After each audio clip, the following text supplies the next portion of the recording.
E aí, Taigo? Opa, já estamos no ar. Tudo bem, Kiki? Tudo bem? Faz de conta que a gente não tá conversando faz 40 minutos. Faz 80 minutos. Eu tô com muita saudade de ti. Eu E também, cara. Como é que tu tá? Muito... mesmo conversando comigo há uma hora antes da gente Sigo com começar. saudades, A gente gravou um podcast interessante, né? Eu acho, antes do... eu acho. Pena que não Qual gravou, tu, né? qual tu acha que seria o tema do nosso podcast se a nossa conversa de uma hora antes ela tivesse ido ao ar? Acho que não seria jornalismo. Eu acho que seria um pouco. Um pouco seria. Um pouco. Envolveria. Estaria na conversa. Estaria. Tu tá muito dolorido aí de carregar a Band nas costas? Tô um pouco, cara. Eu tô de férias, eu não sei como é que a empresa vai sobreviver, na real, as minhas férias. Hoje a gente tá gravando esse podcast dia 14, né? Dia Dia 14. 18 eu volto de férias, eu não sei que mundo eu vou encontrar, cara. É uma Band que... Cara, eu acho que ela pode fazer uma campanha até de sobrevivemos às férias do Tade. Mas depois vamos voltar lá, já fiz um reforço muscular aqui nas costas pra voltar a carregar a empresa nas costas. É esse o assunto do podcast? Não, o assunto é o que a gente quiser. O que tá a fim de falar?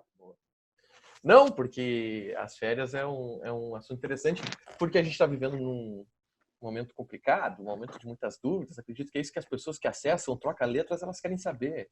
Elas Com querem certeza. saber para Cara, onde vamos. eu fiz uma pesquisa e as 4 pessoas que nos escutam, agora 6, porque depois do podcast com o Matheus Marques a gente deu uma crescida, elas, é só isso que elas querem saber. Traz muitos fãs. Muitos. Só que o público do Matheus, eu já falei isso para ele, o público do Matheus é um público que não... Ele é o foguetinho. Ele solta, mas não é a cápsula que leva Não é. Ele a não tem. nave para a Ele não estação tem. espacial. Eu acho que quando ele ouvir o nosso, ele vai dizer: putz, a gente podia ter sido mais natural. Ah, com certeza. Inclusive, ele Mas me disse. Fala. é que... Não, e aí esse é o problema do teu podcast, né? Eu já vou começar dando um pau nele aqui. Começa. Vai, à Pra quem vontade. tá nos ouvindo, e há uma hora anterior eu já falei isso para ele, e há um ano eu falo isso pro Henrique, esse podcast ele não vai dar certo porque ele é virtual. Se ele fosse Pois é. presencial, ele teria mais possibilidade de dar certo. Uma série de questões. Mas, enfim. Mas assim, primeiro, vou só te corrigir, eu não falo isso há um ano, porque há um ano a gente nem sabia que dava pra fazer um podcast assim, né? A gente fala que vai fazer um podcast desde 2009. Mas assim, aliás, assim, né? É coisa inovadora, né? Um podcast, isso aí, acho que ninguém teve essa ideia ainda. Mas pelo menos não é uma live no Instagram. Pelo menos não é uma live no Instagram, né, cara? Isso aí já é uma grande coisa. Live no Instagram, quem é que faz? Matheus Marques. Matheus Marques. Mas o Matheus, ele não tem, ó, ele não vai ter Ele não tem o filtro. Não, ele não vai ter. E ele ainda me disse, se depois os outros ficarem mais naturais, a gente faz de novo. Mas não tem. Aqui a gente faz uma vez só. Mas ele tem uma coisa que muitos não têm. Ele tem o arrasta pra cima no Instagram. Isso aí vale ouro, cara. Isso aí, por isso que ele estreou esse. Por isso. A estreia é ele. A estreia é ele, claro, evidente. Eu sou o segundo. Eu sou o segundo. Número 2. Tá bom.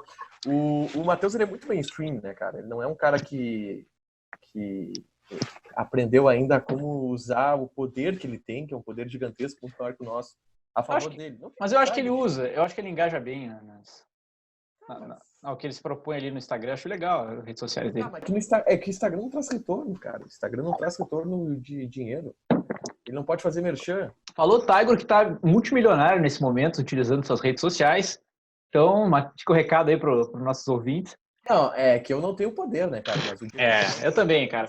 Mas assim, ó... Tá com uma facilidade muito grande. Sim, mas falando sobre o podcast virtual, eu acho que... Falando sério agora.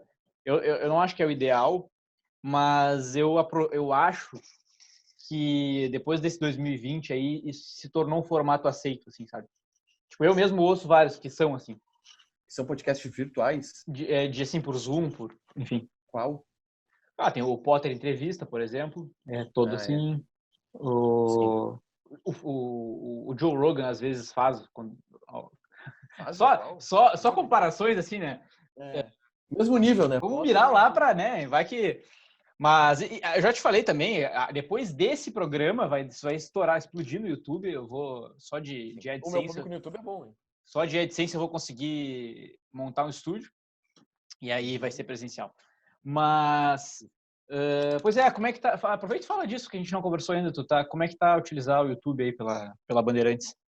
Cara, é um público diferente, mas é um público que é muito louco, cara. Porque todo dia, e é um retorno muito bom, todo dia tem 15 mil, 16 mil pessoas nos assistindo, que é o que o nosso programa dá simultaneamente, de pessoas nos assistindo. Se pegar o número de visualizações do programa, tipo, no fim do dia ou após 2 dias, porque tem muita gente que assiste ele, mesmo sendo um programa um pouco temporal, depois que ele acaba, 90 mil, 100 mil, por aí, é nessa casa. Ah, bastante. Muita pública, muita gente que assiste a minha lata Uhum. todos os dias, tá ligado? Sim. E é muito do caralho isso, cara. E tem um retorno, sim. Tipo, tem pessoas que me chamam no Instagram, pessoas que... Essa coisa meio Matheus Marques, assim, ultimamente eu tenho conseguido... Acontece contigo, né? Marques. Acontece, pessoas... Mas na rua já aconteceu? Sério? E como que foi, cara? Tipo, como a gente tá numa pandemia, eu não tenho saído tanto em rua, tá? Então eu acho que talvez a proporção ela seja até maior do que tá sendo agora. É, provavelmente. Porque assim, o Donos da Bola, ele, pra quem tá ouvindo e não me conhece, que deve ser a maioria, né? Ninguém me conhece. Eu faço parte do Donos da Bola, que é um programa que vai todo dia no ar na Band, programa de esportes, né? Eu sou repórter do esporte na Band. E ele vai ao vivo no YouTube também. Ele tem sido um sucesso muito grande, também audiência, retorno de hip-hop e tal, a gente ali buscando SBT, buscando Record, mas principalmente no YouTube, com esses números que eu trouxe aqui. Pô, todos os programas têm uma média aí de 100 mil visualizações cada um, o programa inteiro, na íntegra, sabe? Uhum. E então a gente conseguiu pegar o algoritmo do YouTube um pouco. E qual que é o segredo? É botar, é ser constante, assim? Tem muitos segredos. Tem Uhum. muitos segredos. Eu posso te dar alguns segredos aqui, mas tem muitos segredos. Que eu não usei nenhum porque eu não tenho canal no YouTube, mas é que o Donos da Bola ele é um programa de YouTubers, né? Uhum. Principalmente pelo JB. O JB foi um cara que, tipo, desbravou o YouTube aqui no Rio Grande do Sul pra mídia esportiva. Uhum. E ele é um cara que passa muita noção disso pros outros. Pô, o Chico Garcia, lá em São Paulo, tem canal no YouTube Sim. com centenas de milhares de inscritos. Nem sei quantos inscritos tem agora, mas passa dos 300 mil tranquilo. Sim. E o JB que passa as manhas para ele de como trabalhar esse algoritmo do YouTube. O Baldaço, o JB ajudou muito ele a fazer esse algoritmo do YouTube. E aí o programa hoje do Donos é o Meneghetti apresentando, o Meneghetti é o diretor-geral da Band, tem canal no YouTube também, por conta do JB. O JB, que tem canal no YouTube, o César, que criou um canal no YouTube no início do Donos da Bola também, ainda com a... Não é consultoria, mas quase que é, porque o JB passa muita noção, e aí as noções que um pegam... Cara, a redação da Band, com essa galera aí, a redação do Donos, se fala de YouTube o tempo todo, entendeu?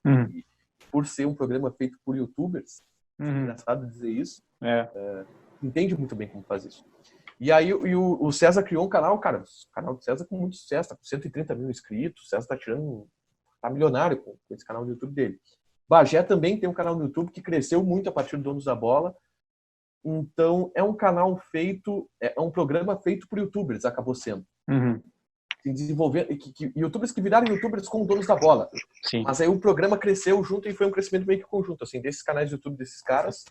Mas o Donos da Bola... O Donos da Bola foi pro YouTube quando? No primeiro dia desse novo formato. Que foi quando isso, mais ou menos? 10 de janeiro de 2019. Pô, mas cresceu rápido então, né? Sim, cresceu.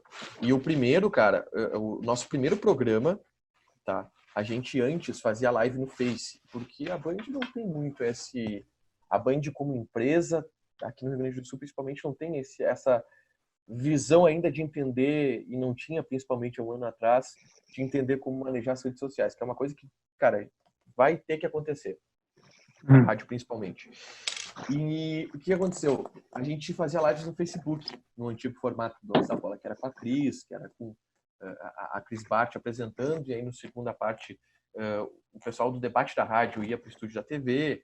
Aí a gente mudou o formato quando chegou o Meneghetti na virada do ano, e aí estreou esse formato 10 de janeiro. E aí no dia 9 de janeiro, sei lá, a gente gravou um piloto, tava todo mundo era o mesmo time que tá hoje, não mudou nada. Meneghetti, JB, Baldasso, Bagé, César e eu lá na central. A gente gravou o piloto e aí ali, conversando com o programa, primeira vez que eu falei pessoalmente com o Baldasso e tal, primeira vez que ele chegou lá na Band, e aí a gente conversando e o JB e o Baldasso batendo nessa tecla. Cara, esse programa ele tem que ser no YouTube, porque é o YouTube que vai nos dar retorno. O Facebook não dá retorno. Porque o Facebook, e a lógica é a seguinte, o Facebook tem uma proposta. Qual é a proposta? É uma proposta parecida com a do Instagram, que é que o teu celular, ele seja a tua agenda, ele seja a maneira onde tu te conecta às pessoas, ele seja alguma coisa que tu... E que é hoje que tu fica viciado o tempo todo olhando mensagens e o que as pessoas estão fazendo. O YouTube não. O YouTube ele tem uma proposta institucional de derrubar a grande mídia, de televisão. Ser a nova TV, ter uma nova televisão. E essa nova proposta, ela, se tu tem esse conceito no teu conteúdo, ele te joga para cima. E o Facebook, se tu tem esse conteúdo, ele não te joga para cima, porque não é aquilo que tu quer. Então, o primeiro passo fundamental é entender o que é o teu conteúdo e o que o teu conteúdo é para cada plataforma. E sendo isso, o YouTube é a plataforma ideal. Mais ou menos nisso que se bateu na época na Terra. E não, o programa tem que ser no YouTube, o programa tem que ser no YouTube. No dia 10 de janeiro a gente colocou o programa no YouTube, o Donos da Bola tinha um canal onde a gente colocava a íntegra dos programas depois, mas que não era muito bombado e tal, até tinha um número ok de inscritos, tinha, sei lá, 10 mil inscritos. Tal. E era isso. Não era muito trabalhado. Com a chegada do Baldasso, do JB, com a mudança do formato, dia 10 de janeiro a gente fez o primeiro programa ao vivo, na TV, 1 hora, e no YouTube. E aí no YouTube deu, no primeiro dia, a gente passou das 1.000 pessoas. E a gente comemorou. A gente, cara, nenhuma empresa de comunicação no Rio Grande do Sul faz uma live e coloca mais de 1.000 pessoas simultâneas. Não tem. As lives da Gaúcha, do Sala de Redação, não chegavam a 1.000. As lives da Rádio Grenal de jornada não chegavam a 1.000. A gente comemorou esse número. Pô, 1.000, muito bom. 1.000 é ótimo. Pô, primeiro dia, sensacional. E aí foi crescendo, cara. E foi crescendo de um jeito muito orgânico, que aí o primeiro, a gente passou de 1.000, aí a gente tentava sempre manter acima de 1.000, era a nossa meta. Aí teve algum dia que aconteceu alguma coisa, tipo, sei lá, primeiro jogo decisivo na temporada, o jogo do Inter da Libertadores. No dia seguinte, o Inter ganhou, no dia seguinte aumentou, porque mais pessoas procuraram o nosso programa. E aí a gente conseguiu passar 2.500 pessoas nos assistindo simultaneamente. Pô, a gente dobrou aquele número que já era muito bom. E aí o que aconteceu? O nosso número base começou a ser aquele 2.500. Porque o algoritmo do YouTube é assim, quanto mais pessoas te assistem, para mais pessoas ele te indica para te assistirem, né? Então a gente bateu os 2.500 e a nossa base começou a ser 2.500. 2.500 se tornou a nossa base.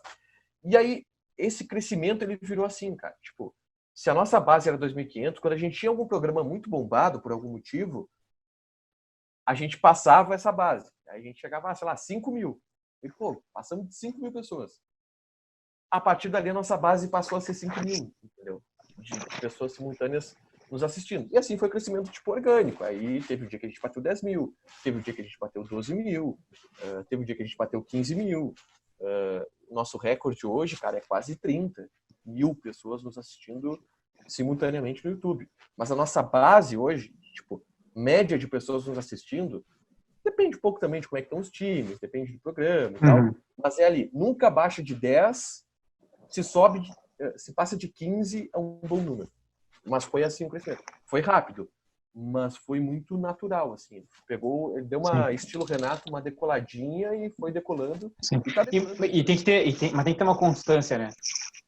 Sim. Isso pelo que eu já vi do algoritmo, isso é bem fundamental, assim. Tem que ter uma constância. O JB ele tem um manual, né, que ele fala que tem que fazer 3 vídeos por dia e cada vídeo de 5 minutos. O JB foi o primeiro dessa leva aí de... Aqui no... Sim. Ele começou quando? Mais ou menos, cara, sabe? O JB ele começou, eu acho que foi um pouco depois de ele sair da Band, cara. Eu trabalhava na Band quando ele saiu a primeira vez, foi 2017. Então foi por 2018, por aí.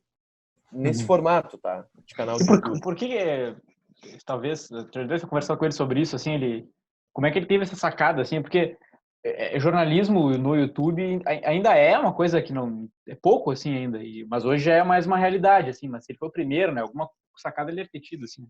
Cara, eu não sei qual foi a sacada que ele teve, mas ele tinha muito sucesso no blog, né? E ele tinha. Ele criou o blog há muito tempo, o blog dele tem 3 anos tranquilo. E sempre foi um blog com muitas informações. Sabe que eu não sei. É uma boa perguntar pra ele como é que ele teve a sacada de fazer o formato que ele fez. Sim. Não sei se ele pegou de alguém. Provavelmente se inspirou em alguém tal, que fora daqui tivesse fazendo. Mas curioso não. O interessante é que ele conseguiu manjar o algoritmo.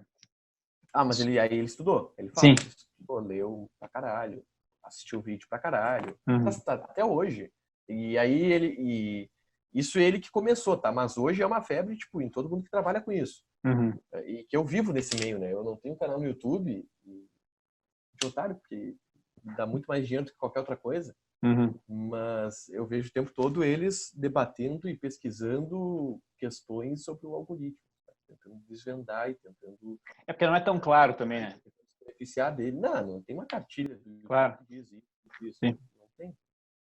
Mas são algumas coisas de percepções, tipo, eu sei que se eu falar disso, vai. Se eu falar disso aqui, já não vai. Tal horário é bom. Cara, são macetezinhos, assim. Uhum. YouTube. Tá, mas como é que... deu uma desvirtuada pra falar do YouTube, né? Não tem problema. Mas o Donos cresceu muito nisso no YouTube, cara. Eu não sei se não tivesse o YouTube, a gente teria o sucesso que a gente tem. Porque muita gente nos assiste pela TV também. Uhum. Mas, assim, mas já é o principal, o YouTube? Cara, não. Porque ainda é um canal, ainda é um programa de TV, né? Então... Não, é um programa de TV. Tanto que para os anunciantes, é a TV que importa, sabe? Sim. A gente tá com bastante merchan até por causa disso, mas o YouTube ele entra com uma coisa paralela, assim, uma coisa que dá sustentação. Até porque os dados do YouTube são muito mais claros do que os dados do Ibope, né? Uhum. Mentira, né, Henrique? Como é? O Ibope não existe. Já foi entrevistado pelo Ibope. Cara, o Ibope, e aí assim... Pra quem tá só escutando agora, o Tiger fez uma cara irônica, tá? Só pra...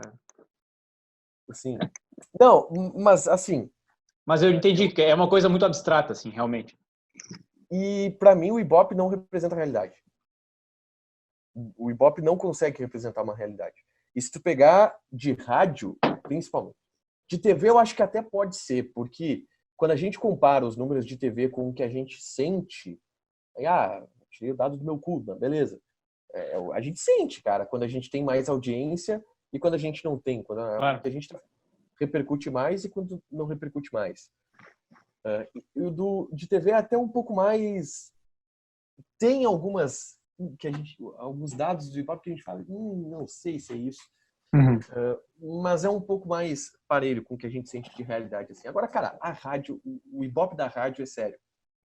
A gente não pode publicar o Ibope da rádio, né? Eu recebo porque até por uma questão de estratégia, no departamento de esportes e tal. Uhum. Recebo sempre os dados do Ibope da rádio. Mas, cara, não existe Ibope da rádio. Tem umas coisas que tu olha que não existe. Tipo... Fora da realidade, sim.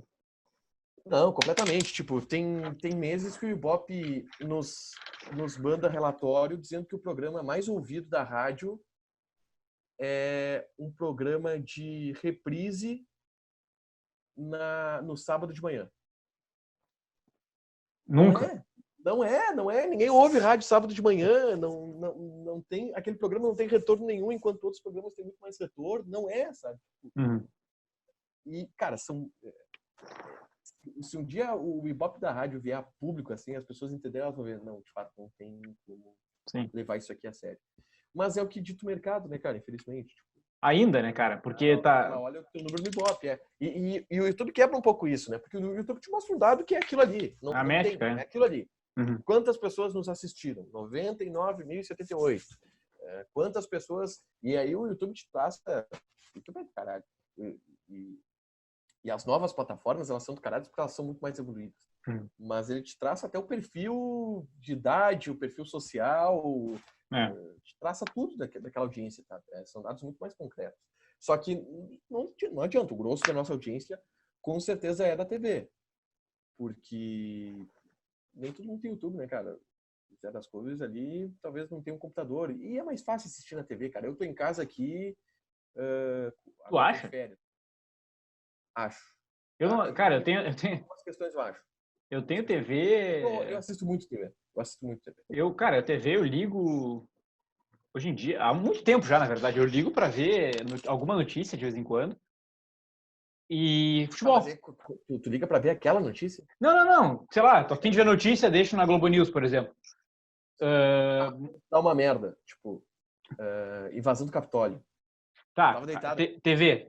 aqui, Mas e depois que depende. eu levantei e liguei a TV. Mas depende, por exemplo, para mim já é meio dividido. Já aconteceu muitas vezes que deu alguma coisa assim, agora durante a pandemia, assim.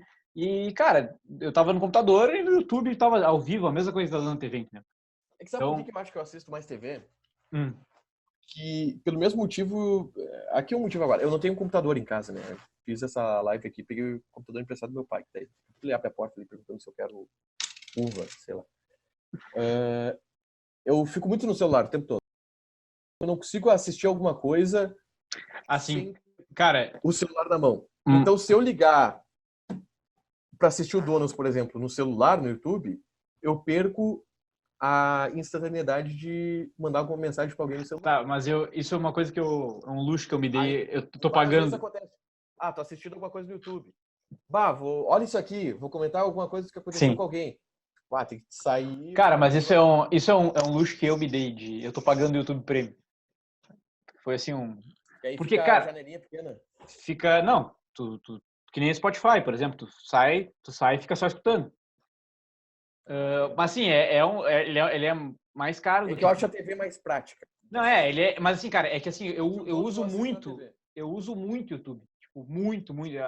Um dia eu me dei conta que eu não Não, ia eu conseguir assisto muito também. parar, eu não ia conseguir me desintoxicar do YouTube. Beleza, vou pagar isso aqui porque vale a pena pra mim. Eu consigo ficar escutando e tal. Mas tu usa Então, no quê? O que como que tu assim? faz quando tu abre o YouTube? O que que tu faz quando tu abre o Cara, é YouTube? muito podcast. Tá, mas tu procura O alguma coisa? principal. Já recebo ali, né? Tu Já tem, tô. eu tenho esse hábito que é muito louco, tá? Hum, Não é louco, eu acho que 90% das pessoas fazem isso hoje em dia. hum, Mas a minha namorada me olha e fala, como é que tu consegue fazer isso? Porque minha namorada é uma pessoa muito saudável e ela não consegue com coisas sim, digitais. Ela é a pessoa que se fica, tipo, 6 horas numa tela de celular, ela já fica com dor de cabeça, sim, sabe? entendi. Ela é essa pessoa. O que tu faz? Eu chego, por exemplo, em casa, tá? Chego do trabalho em casa. Ah, vou comer algum bagulho. Deito na cama, ligo o ar-condicionado e aí abro o YouTube. Vamos ver o que Uhum. o YouTube me oferece. Eu Uhum. sou muito uma putinha do YouTube. Sou muito. Cara, eu vou te dizer como é que é meu dia, basicamente. Quando eu levanto e eu vou arrumar a cama, eu posso, assim, enquanto eu não acho uma coisa no YouTube para tocar enquanto eu faço aquilo, eu não consigo. Eu fico com a cama desarrumada na minha frente e eu parado por 15 minutos. Procurando alguma coisa. E E rolando dentro. isso é para tudo. Se eu vou lavar a louça, enquanto eu não achar alguma coisa, eu não. E é uma puta de uma merda quando eu não acho. Aí eu cheguei ao ponto de eu vou lá, carrego de novo, carrego de novo, carrego de novo. É desesperador quando nas primeiras rolagens tu não acha nada bom. Tu acha coisas repetidas. Porque, tá, eu entro. O meu YouTube hoje, cara, por exemplo, vou abrir aqui o YouTube. O meu YouTube, vamos ver o que ele vai me oferecer. São coisas muito. Ele acaba fechando o meu mundo. Ó, Na Carona com Ferreira, da Grêmio TV. Pá, coisas de Grêmio Inter. Isso jamais apareceu para mim, por exemplo. Aí tu vê o que é o algoritmo. Sim. Aí aqui é um corte do Flow, que é o cara falando Elon Musk vai dominar o mundo. Sim. Aí é um corte do Planeta Podcast, que é um bom podcast também. Fred, pensa em sair dos Desimpedidos? Cara, é só podcast.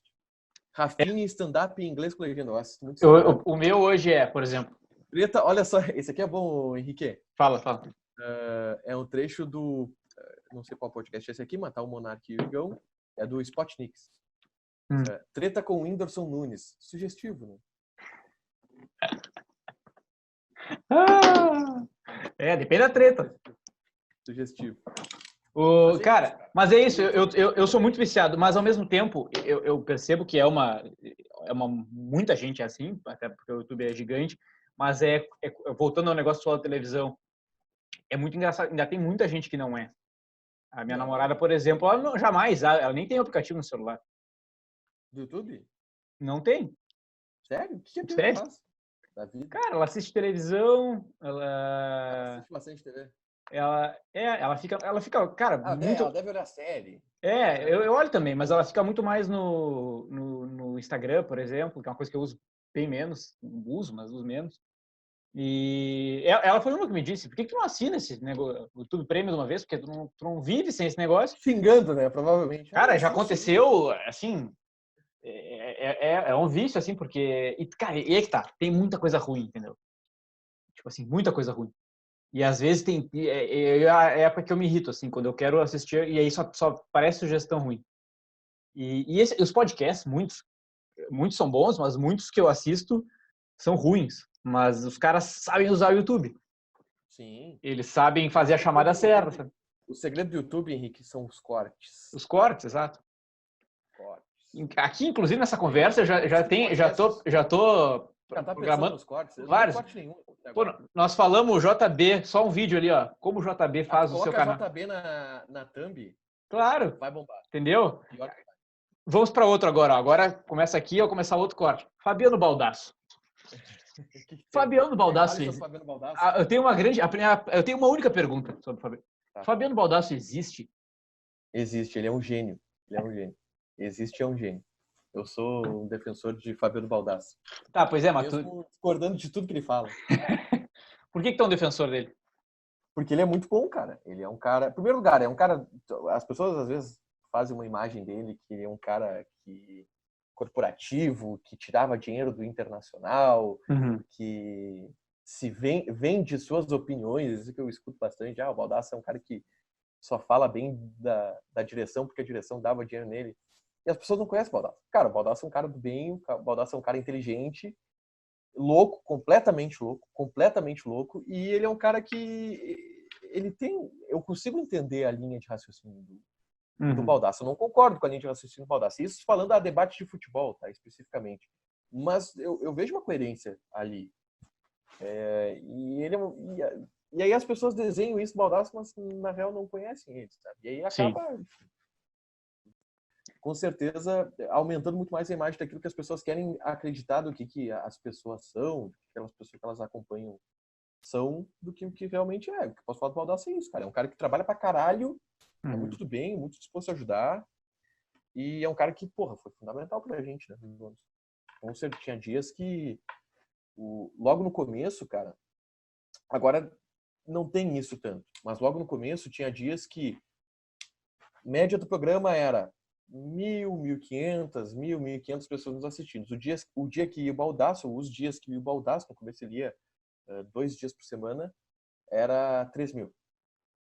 As pessoas, ele ajudou muito a alavancar. E esse primeiro dia foi 1.000, cara, por causa dele e do JB. Porque eu não cheguei a contar isso. Mas ele falou, vamos fazer no YouTube. Primeira coisa que a gente tem que fazer, cara, a gente tem que chamar esse programa. E aí o Baldasso, no alto dos, sei lá, 90 milhões de seguidores que ele tem, o JB, no alto dos 90 milhões de seguidores que ele tem. Os dois eram os fortes da internet naquela época, o César e o Bagé não eram tanto, hoje eles são bastante. Eles chamaram, vai ter o novo Donos da Bola e tal, e as pessoas já estavam comentando como é que ia ser, o retorno do Baldasso pra Band e tal, o retorno do Meneghete. Assiste a gente no YouTube. Aí todo mundo, YouTube e tal, já assisto o Baldasso no YouTube, já assisto o JB no YouTube. E ali, 1.000 já de cara. E ele foi fundamental pra gente no começo, cara. É um cara que tem muita ideia, assim, tem muita visão. Tá, bom, por que tu não... O que? Fala. Não, qual era a tua dúvida sobre ele? Quando tu perguntar como é que é o Baldasso? Não, eu perguntei se ele existe. Ele existe. Porque, mas eu acho que é a melhor pergunta. O que você pode fazer? Porque de brincadeira, obviamente, eu não conheço ele, mas porque ele é um grande personagem, por isso que eu falei isso. Não, ele é um grande personagem. Mas independente de concordar ou não com ele, tu tem que admitir que ele é um personagem, né? Isso aí é... Sim, claro. Mas ele acredita naquilo que ele fala. Claro, não, eu acredito que sim. Tá, mas o que tu não... E tu pode debater se ele entende ou não das coisas. Eu já tive muita discussão. Pois é, o que tu não concorda com ele, que tu falou? Eu não tenho tanto contato com o Baldasso assim agora, porque ele tá ficando mais na praia e tal. A gente tem contato ali no ar, e ele é um cara que tá ficando muito pouco na Band porque ele tem outras coisas pra fazer. Mas no ar, às vezes, a gente já debateu algumas coisas. Não, eu discordo de tese dele. A tese dele de que o Kudê agora só tá batendo no Kudê. Eu discordo, mas é que tá, é a opinião dele. Sim. E eu discordo, eu acho que ele tá errado na análise dele. E aí Uhum. tu pode debater a análise do cara, entendeu? Claro. A análise dele eu acho que é ruim, porque ele não tá levando em conta isso, tá, mas aí é debate, entendeu? É debate, e tá ali justamente para isso. E às vezes o Baldasso é um cara importante até para poder gerar debate no programa. Não que eu goste muito disso, vou abraçar essa tese para ter um debate. Não gosto disso. Mas às vezes, quando é natural, funciona. E tem muita gente que acredita naquilo que o Baldasso fala. Uhum. E aí, aqui, especificamente, de críticas ao poder. Claro. E claro que o Baldasso ele valoriza, é que o jeito que ele fala as coisas que ele acredita são caricatos. É caricato. Quando veio o Abel, lá veio um Abelão cheio de paixão. Coisa genial. Tá tomando Hit Uhum. Brasil, ele estourou. Mas o jeito que ele fala as coisas que ele acredita, ele fala de uma maneira caricata, porque é como ele fala naturalmente. Ele é aquilo o tempo todo. Uhum. E na TV, ele coloca aquilo. E funciona pra caralho, porque é genial. O Baldasso tem tese. A participação mais genial do Baldasso pra mim no programa foi uma vez que ele foi falar do Sarrafiore. Que o Sarrafiore jogou mal um jogo e aí ele abriu dando um discurso. Eu desisti do Sarrafiore. Desisto do Sarrafiore. Sarrafiore é um jogador que não é sanguíneo. Já foram dadas 1000 oportunidades para ele, ele não consegue corresponder. Jogador que tem dificuldade na recomposição, é um peladeiro, não é tático. Eu desisto do Sarrafiore. Para mim, ele é o Jean-Pierre do Grêmio. Cara, é genial aquilo, porque ele dá um pau no Sarrafiore. E aí, quando todo mundo... Tá, é isso, ele tá sendo sensato. Aí ele dá a quebra do... aquela coisa de stand-up, setup. Uhum. Punchline. Ele não percebe isso, eu acho. Ele nunca tentou ser humorista. Ele não percebe, mas ele faz Não, isso. eu acho que... Eu não tenho nada contra nem a favor. É um cara que eu acompanho, enfim. Nem acompanho tanto, na verdade. Mas o que eu percebo é que a crítica é... Eu assim, tem mérito no que ele faz, obviamente que sim. Mas o que eu percebo é que a crítica é que o que ele faz não é jornalismo. É isso que eu ouço mais, assim, que ele brilha mais que a notícia, que ele... Mas também, né, cara... Mas ele não é jornalista, ele é... O que é jornalismo? A gente pode debater. A gente entra numa discussão meio sem fim, assim, né? O que é jornalista? Porque repórter ele não é mais, ele não é o cara que dá notícias. Ele foi já há muito tempo, ele foi repórter da Gaúcha e tal, mas não é mais hoje. Hoje ele é o quê? Ele é um... E ele mesmo fala que ele não é jornalista, que ele é um Sim. comunicador. E ele fala que ele não é jornalista também porque o jornalismo excluiu ele de uma coisa que... Porque o que é o jornalismo? O jornalismo é o falar com... É o trazer informações? Não, pô, tem comentaristas aos montes aí que fazem jornalismo também. Jornalismo também é opinar. Jornalismo também é se comunicar. Eu acho que o Donos da Bola é um programa de jornalismo. A gente Sim. avacalha às vezes, a gente avacalha pra caralho. A gente faz Claro. entretenimento às vezes, a gente faz. Mas é jornalismo, ali a gente tá informando, ali a gente tá opinando. É que também quem que define o Tem que é, né, entretenimento, cara? tem que ter personagem, tem que ter, Não é porque não é noticiário que não é jornalismo. Então, é que muita gente diz, o grande problema, eu acho, que as pessoas discordam das teses do Baldasso.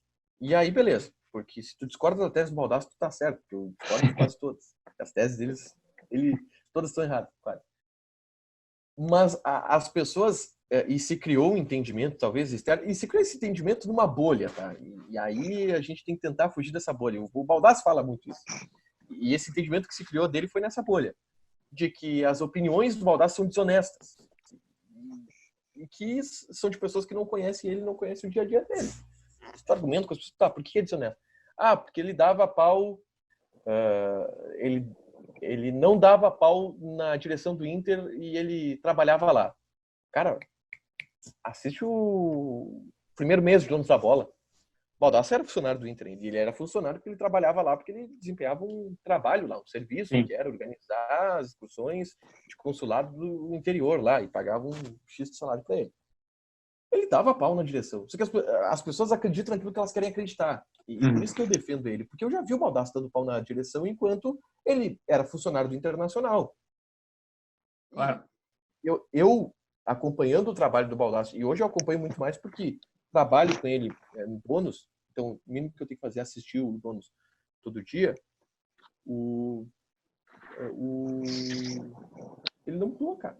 Ele não mudou a opinião quando ele saiu do Internacional. E isso é uma narrativa que foi criada, entendeu? É uma narrativa que foi criada e as pessoas acreditam. Tem gente que acredita que se tomar vacina vai virar jacaré. Tem gente. Né?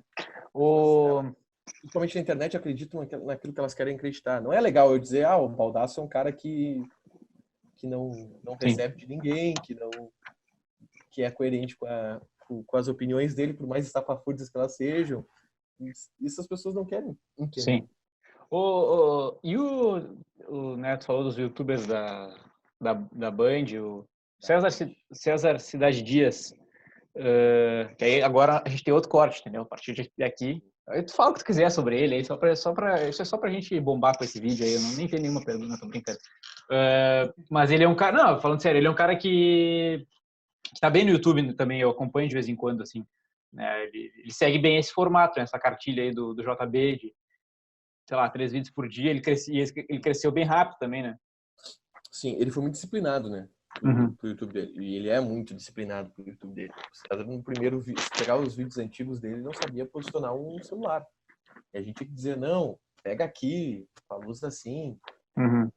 E todo mundo se ajuda, e isso é muito legal. Todo mundo se ajuda e todo mundo se dá muito feedback do que tá rolando. Eu não tenho canal do YouTube, mas dou feedback para todo mundo também.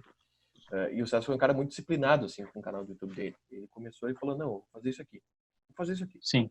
E é o tempo todo ele com o tripé e ele o tempo todo pensando e as pessoas acabam virando um refém disso. Porque, cara, tem que pensar em 3 conteúdos por dia. Na pandemia, imagina, não tinha nada acontecendo na pandemia. Tinha que vir com 3 vídeos por dia. Então, é um trampo do caralho. E ele conseguiu, no meio da pandemia, também crescer. No meio da pandemia, também conseguiu começar a ganhar dinheiro. E, cara, deu super certo. Ele tá num crescimento ainda, tipo, toda semana. Assim como, não que sejam, né, mas assim como o Baldasso, por exemplo, ele é segmentado no Grêmio, né? Sim. E o que é uma... É um segredo também. É? Não pode abrir muito. Segredo também. Não, pois é. Pega um nicho, tu foca naquele. Exato. Tu não pode abrir... Depende, né? Depende do que tu vai fazer, né? Tipo, sim. youtubers que falam de Mas tudo. quanto mais aberto e pro YouTube, pro conceito de vídeos curtos, teoricamente, 10 minutos, o ideal é quanto menos tu abrir, melhor, porque é mais fácil de tu trabalhar e mais fácil de tu captar aquele... Sim. Tu tem, de certa forma, um teto só, né? Mas quando é, tipo... mas é um teto que... são times muito grandes, assim, né? Então, é diferente... Cara, é o teto de Grêmio e Inter, meu. O teto de Show. Grêmio e Inter Tá falando aí. Tu pode tranquilamente, que o teto de Grêmio e Inter, tu tem 1 milhão de visualizações por vídeo. Sabe? Porque tem 1 milhão de torcedores de Grêmio e Inter e tem 1 milhão de torcedores que não são de Grêmio e Inter, mas que vão assistir também, né? Imagina tu faz 1 milhão de vídeos no YouTube, cara. Sabe que o meu sonho era, quer dizer, foi meu sonho talvez por uma semana, era ter, e só anos atrás, assim, um canal, alguma coisa só de chavante. Brasil de Pelotas. Só que Mas pode funcionar. Tu acha que pode? Eu acho muito complicado, assim, porque né, é uma torcida grande pro interior, mas não é uma coisa que... Mas qual é o teto? Mas ao mesmo tempo ninguém faz também, né? Então... Qual é o teto da torcida do Brasil, tu imagina? Não sei qual tu acha. Acho que 100 mil. Não de média, mas... É que isso aqui que eu acho. Eu acho que o Brasil atrairia pessoas que não são torcedoras, tá? Eu acho que não. Eu acho que atrairia... Não com frequência. Atrairia... Não, mas eu não digo pela... Tem que investir no inscrito, tem que investir naquele cara que todo dia abre teu canal. Claro. Não, ele atrairia ocasionalmente em função da torcida, e é um time que tem uma certa mídia e tudo mais. Mas, por exemplo, se estivesse na Série A, por exemplo, atrairia mais. Porque envolve outros times, enfim, sei lá. Não, também. eu acho que poderia envolver mais só pelo fato da torcida do Brasil estar mais engajada. Só.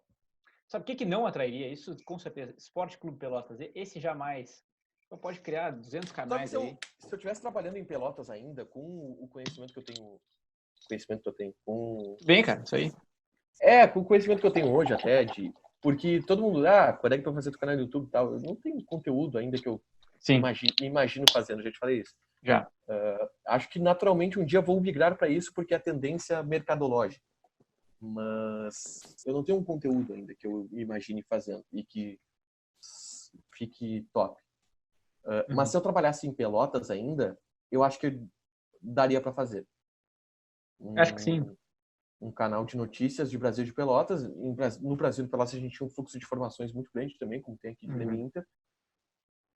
E aí, tu vai batendo teto lá? Bate, mas qual é o teto, cara? Cara, o Rede Esportiva, por exemplo, o Rede Esportiva não tinha muito acesso. Mas, cara, tu pode tranquilamente fazer uma média ali de 20, 30 mil visualizações por vídeo. Dá pra fazer. Eu criei... Ganha bastante dinheiro. A gente criou na faculdade, foi uma cadeira da faculdade, a gente criou um canal, esse canal existe ainda, eu acho. A página no Facebook existe. O nome era Brafarpel Multimídia. Tinha que dar certo, né? Brafarpel Multimídia não tem como dar certo. Nome ruim. E até porque, assim, né, incluiu Farroupilha. Foi um dos motivos pelos quais a gente parou, inclusive, porque tipo, tinha muita coisa pra falar do Brasil, do Pelotas, mas na época, era assim, foi para um trabalho da faculdade, ficou legal, só que a nossa proposta era eu, Petrucci... Não é o dia que vocês entrevistaram o Alex lá do Gramado? Não, isso foi pro Giro Esportivo. Não, isso foi... Desculpa, isso foi para uma outra cadeira. Mas que foram vídeos, enfim, era para fazer matéria em vídeo e tal. E esse era um trabalho que tu tinha que criar uma iniciativa nas redes sociais, com jornalismo. Só que o nosso erro, a gente tinha vontade de continuar. O erro foi que a gente não sabia fazer direito, né? A gente fazia... os vídeos não ficavam tão bons ainda, a gente estava meio aprendendo. E a gente queria fazer uma coisa que se propunha a ser muito produzida. Não, vai ser vídeo com vinheta, vai ter insert, vai ter, sabe? Não, rede porque você estava na faculdade e você tinha preguiça de fazer. E é uma coisa que demanda muito tempo, cara. Claro. E o retorno na hora não é Exato. E não tem gente para fazer junto. E aí, por exemplo, a gente lançava um vídeo de 5 minutos com a entrevista do Evaldo Poeta, presidente do Farroupilha. Cara, é interessante porque é talvez seja a última entrevista de vídeo que tem dele, que era um cara icônico para a cidade, né? Enfim.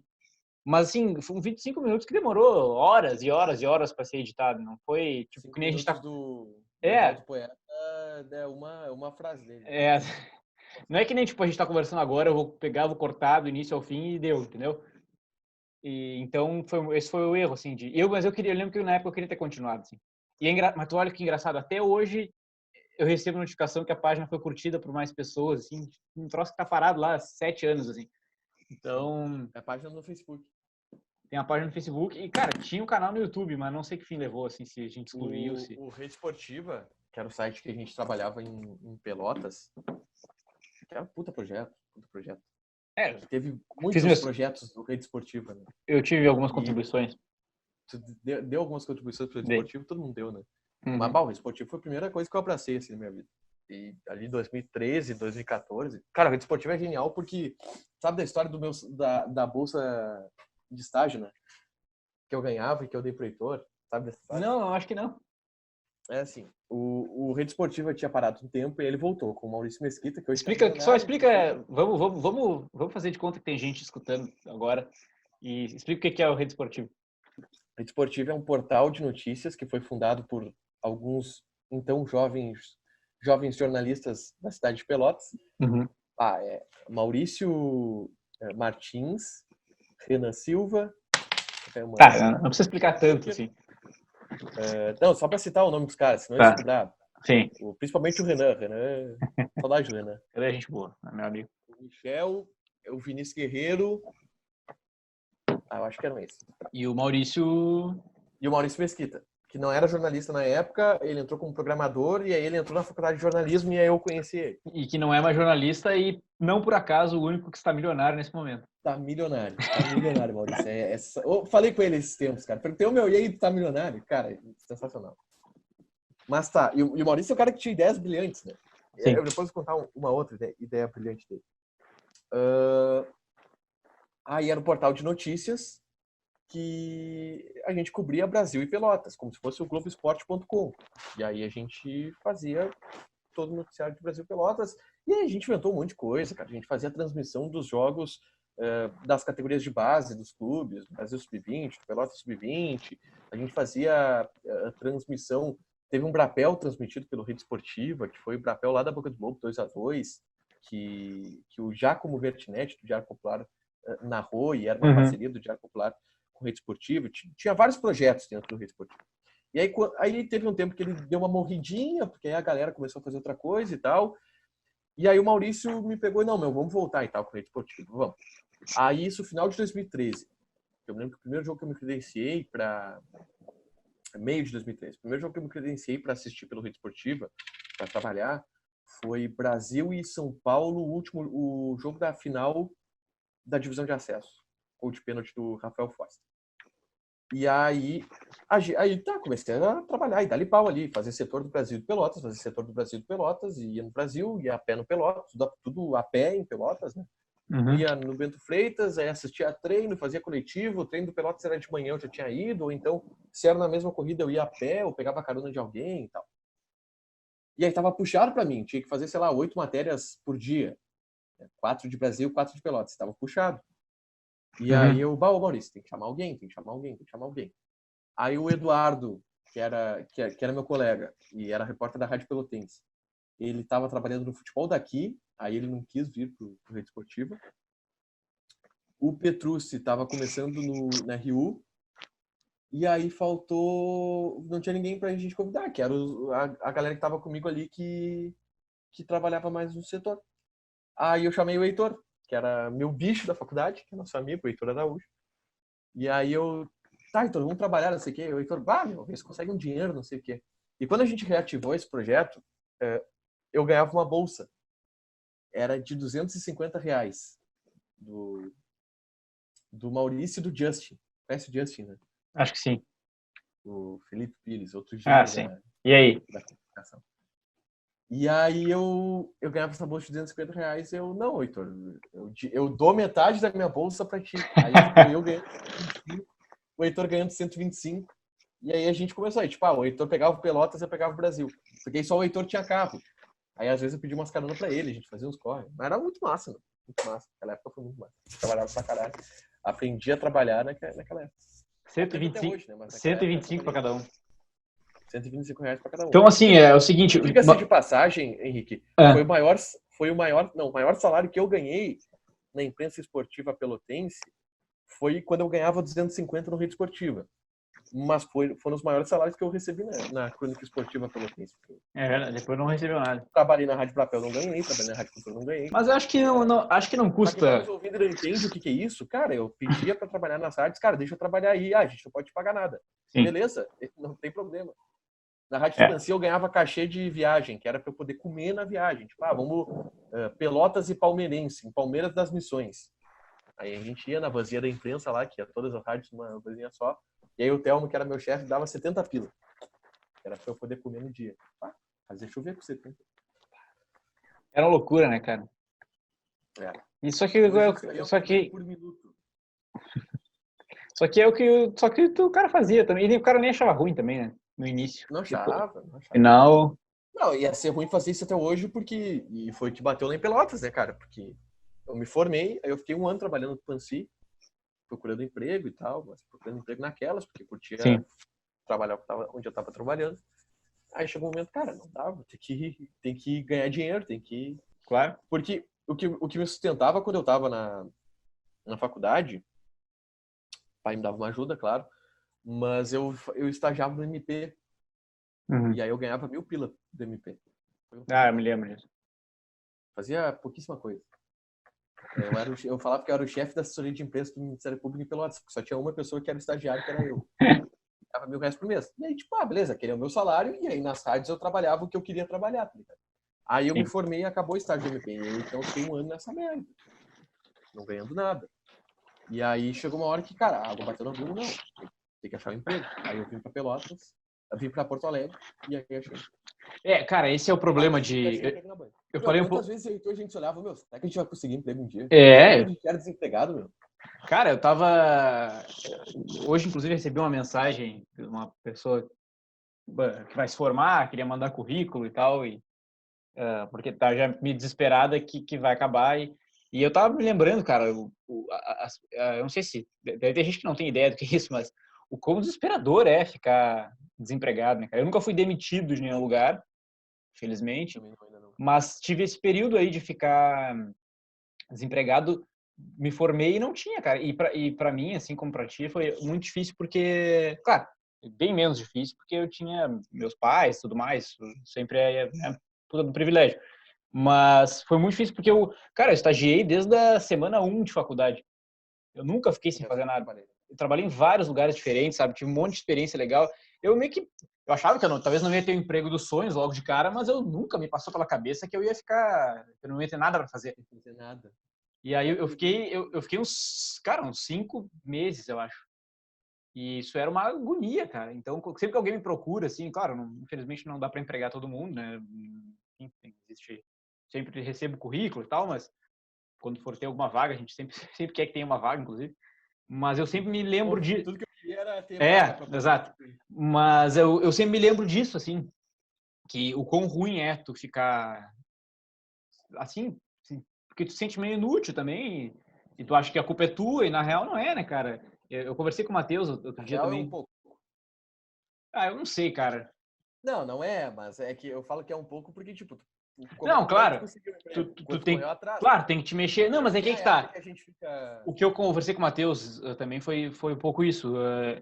A gente tem o privilégio de poder esperar para correr atrás, entendeu?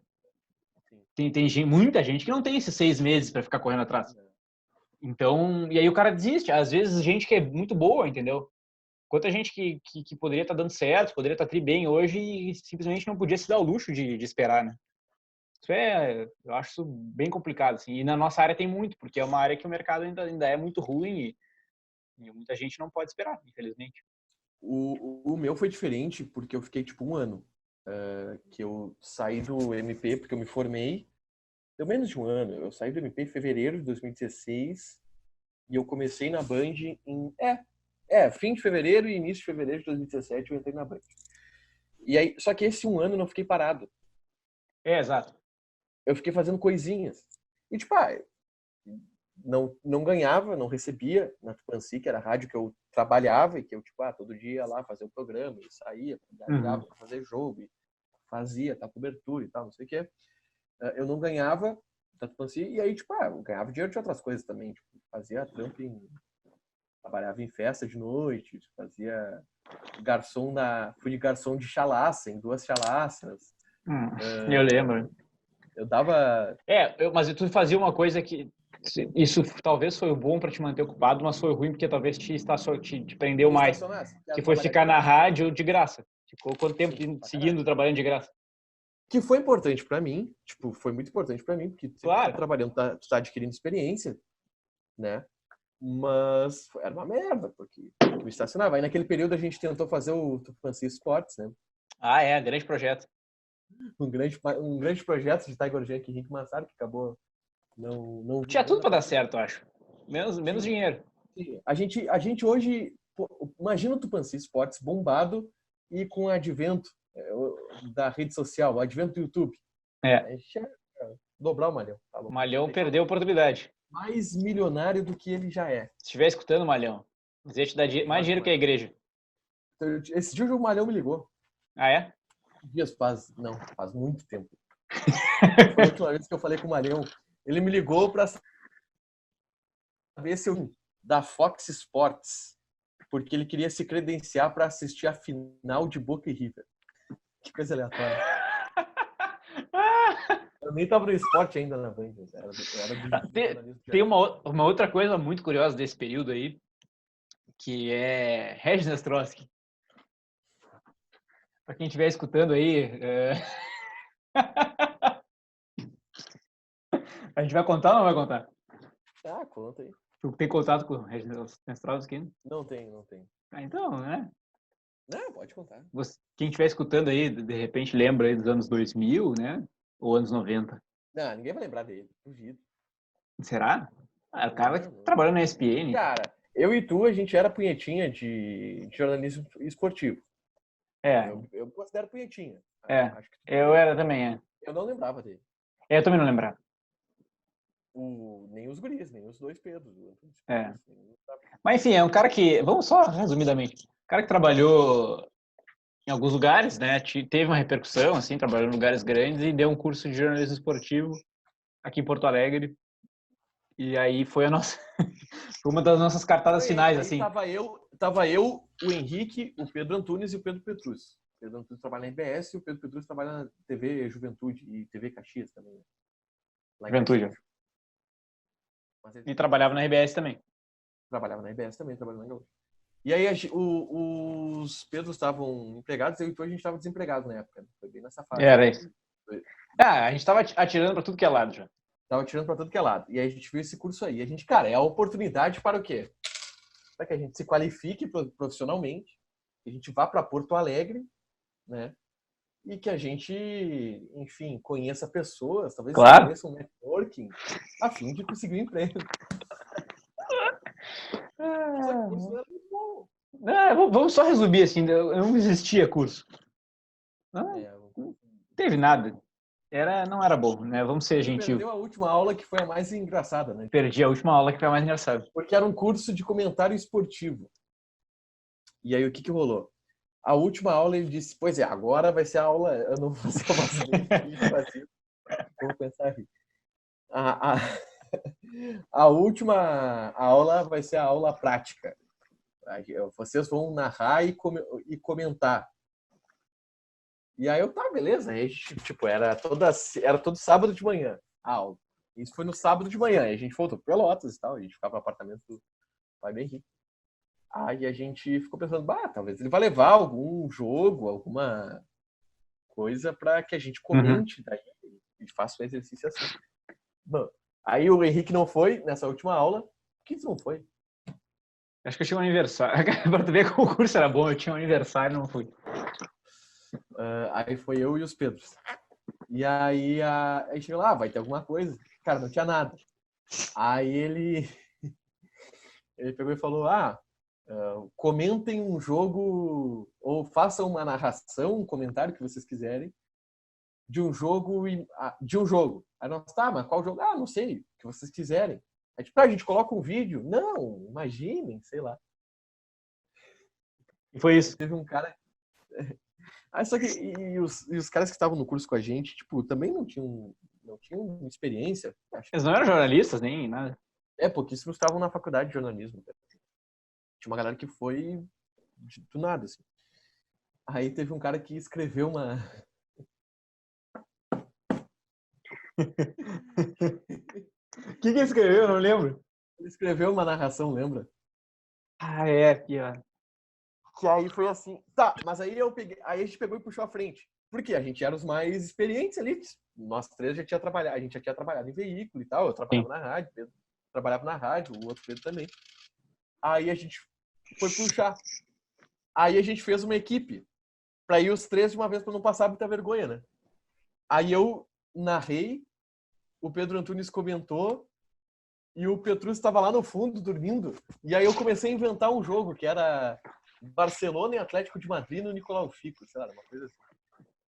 Aí eu pedi pro Pedro dar uma opinião, inventando coisas na minha cabeça, assim. Aí o Pedro comentando e tal. Aí deu um lance e eu chamei o Petrus dormindo lá no fundo da cadeira. Aí, tipo, inventando o lance na minha cabeça, não sei o quê. Henrique chutou, a bola foi pra fora, Pedro Petrussi. Aí o Petrussi levantou assim. Vai, meu repórter. Aí o Pedro, tipo, deu um depoimento de goleiro. Aí a gente montou uma jornada de rádio imaginária. Só que só a gente, aquela turma ali, tinha trabalhado em rádio e tal. E foi isso. Genial. Tipo, 10 minutos. Aí, cara, foi uma merda, foi uma várzea, a gente só avacalhou. Coisas que a gente passa, né? Assim, aí eu inventei que o jogo terminou e tal. Aí, terminou o jogo, não sei o quê. Aí a gente parou assim, a gente olhou pro Regis Nestrovski. O Regis.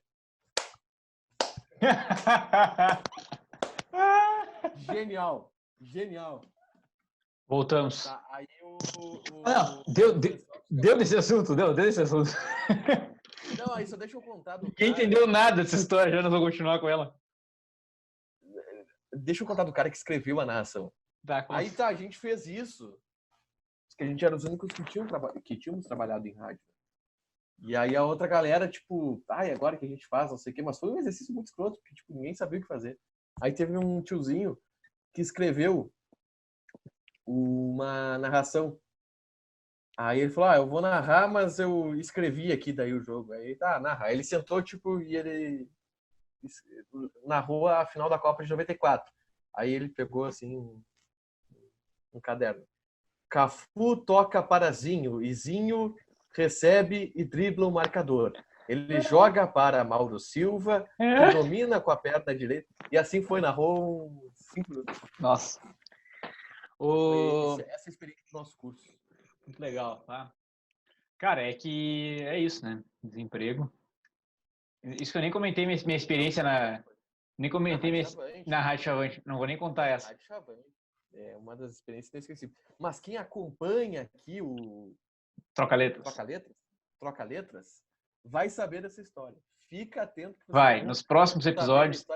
De Henrique Massaro e suas 48 horas como funcionário da Rádio Chavante. Essa eu vou guardar para o dia. Vou contar minha pior experiência com jornalismo. Vou contar essa. Essa foi a tua pior? Ah, sim. Cara, teve também a vez que... É que experiência é um termo... não, a pior coisa que eu passei. Tá. Tipo, o momento mais fundo do poço foi esse. Foi esse? Foi, porra, claro. Claro que sim. Viveu muita coisa ruim nesse jornalismo. Não, já vivi, assim, de me dar mal em alguma pauta e tal. Mas de fundo do poço, assim, olha onde eu cheguei, foi essa vez. Que não tem nada a ver com o Chavante, só para que não entendam mal. Tem a ver com a rádio que criaram no nome do Chavante. Isso. Mas o pior momento, eu acho que foi... Eu me lembro direitinho. E tem um momento. E aí tu vai entender. É o momento que o gravador tocou na mesa. Explico. Tinha um programa na Rádio Cultura que eu e Marcelo Prestes apresentava. E o Marcelo Prestes tinha um cara que ficava ali junto com ele para ser uma bengalinha e tal, e trocar uma ideia com ele. Aí fui eu. Sem receber nada também, certo? Aí era o Cultura do Esporte, e eu e o Marcelo, a gente bombava aquele programa, a gente colocava entrevista, a gente colocava matéria, a gente colocava notícia, a gente colocava um monte de coisa, meu. E era um programinha bom de ouvir, 1 hora. Era das 5 às 6, eu acho. Cultura no Esporte. E aí a gente fazia todo dia e tal. Eu saía correndo do meu estágio do MP pra fazer. Aí o Marcelo saiu foi trabalhar na RI. E o programa foi para um outro cara ser o apresentador.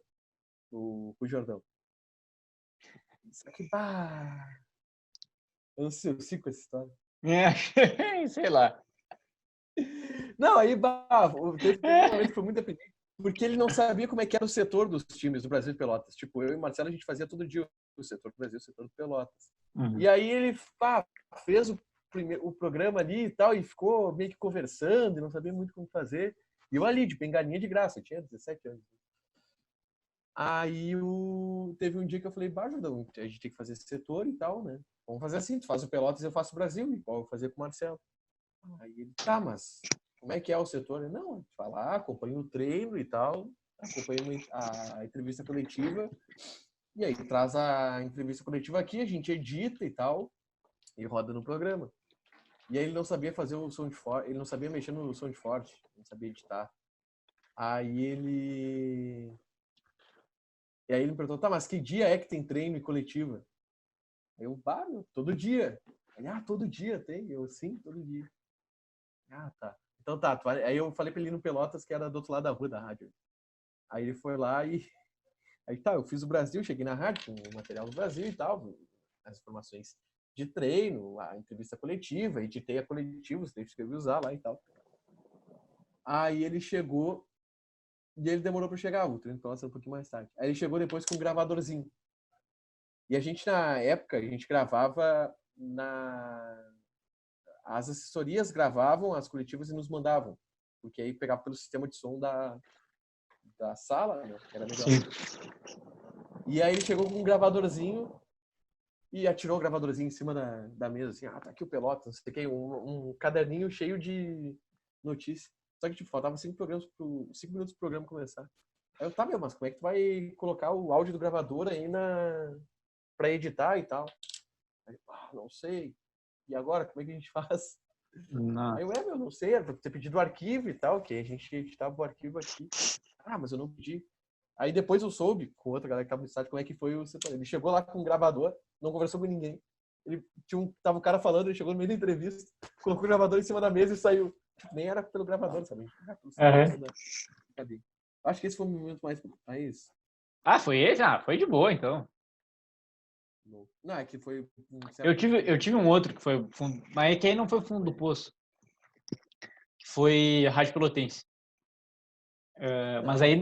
Mas aí não pela Rádio Pelotense, né? Não é, não é, mas é que aí não foi pelo lugar, isso aí foi por minha culpa mesmo. E eu peguei um negócio que eu não devia ter pego, que eu tava fazendo um monte de outras coisas. E é um troço que eu não queria fazer, porque eu acho um saco plantão esportivo. Nunca mais quero fazer.